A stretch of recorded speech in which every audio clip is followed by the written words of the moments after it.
Chapter 8. The 7 Principles of Black Future Month. Forewarning, this is my favorite chapter. To further set Black Future Month apart from Black History Month, I have brainstormed potential principles. These principles are based on West Afrikan Adinkra symbols and can serve as a foundation for Black Future Month and as a bridge to connect our global activities. There are 7 principles. While there is not necessarily any order of importance, I believe these principles stack well on top of one another, meaning each principle leads into and supports the next, like a floor in a skyscraper or each line of code in an app. Disclaimer, I got a little bit of coaching on how to pronounce these words, so please bear with me. Principle 1. Nyamedia. Nyamedia. A symbol of God's presence and protection. The African diaspora is extremely diverse in its religious beliefs. While most of the African diaspora that lives in America follow the book of Christianity due to American slavery, there are Jews, Muslims, Mormons, Baptists, and of course atheists among our kingdom. We do not need to agree upon the same God to be unified. As long as we understand that there is a power, a presence that protects us, a presence that guides our actions and morals. This presence can exist in our ancestors, our collective past, in technology, or a God. Principle 2. Odonye Finkwine. Odonye Finkwine. Those led by love will never lose their way. The next unifying agent outside of the presence that protects us is the power of love. Unity is vital in the mapping and creating of a successful Black future. We must ensure that our vision for the future is inspired by love, not hate. We cannot focus our next generation on revenge for the systematic oppression and dehumanization we have suffered. This will not heal us, nor will it create a positive future for those we leave behind.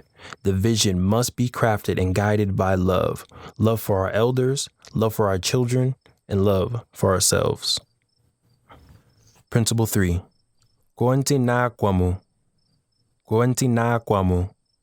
A symbol of democracy, sharing ideas, taking counsel. Once our minds and bodies are unified through love, our actions must become organized. The popular boycotts and marches of the 1960s were effective because they were well organized. While Dr. Martin Luther King held the mic, many unsung heroes, largely women, made those historical events possible through their organization. As we set our eyes to the future, it is vital we move as a unit. This means how we vote in elections, how we share intellectual property, how we protect our communities, and how we share our vision. The Black Panthers were organized. Principle 4. Akwofupa. Akwofupa. A symbol of diligence, hard work, and entrepreneurship. The reason the first 3 principles are all based on unity and communication is to make sure when action is taken, it is the right action. Businesses must be created to solve problems and provide employment for our community, but they must be the right businesses.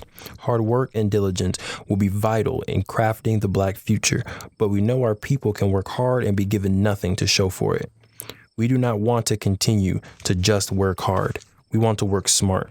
We want to yield high returns for generations to come from the energy put in today by you, by me, by us. Principle 5. Dame Dame. Dame Dame. A symbol of intelligence, ingenuity, and strategy. We have always been an inventive people. From astronomy, calculus, open heart surgery, computer networking, and much more, our minds have always pushed society towards a brighter future. We must return to the days where our minds and our genius are used to directly improve the quality of life for our people. New technologies will be discovered. New cities will be resurrected. But by whom? With a dedicated month for imagining what the Black future can look like, we determine our own fate. Principle 6. UCC Kenya. UCC Kenya. A symbol of technological advancement. We know without a doubt that technology will play an even larger role in the near and distant future. Artificial intelligence will consume the mundane and repetitive tasks. Transportation will connect the world faster and cheaper than ever before. internet will be in all things from your phone to your favorite pencil. Black Future Month is about ensuring we are a part of making those technologies. We must have our youth understand how computer science works. We must have our youth understand the basics of computer networking and neural networks. Most importantly, we must learn how to use and own technology that can benefit the African diaspora. It is no question some technology will eliminate jobs, but if done with love, we can also create new ones. Principle 7, Abbey Dia. Abbey Dia. A symbol of wealth, resourcefulness, and self-sufficiency. Here is the goal. We want a future of wealth, prosperity, and self-sufficiency as a people.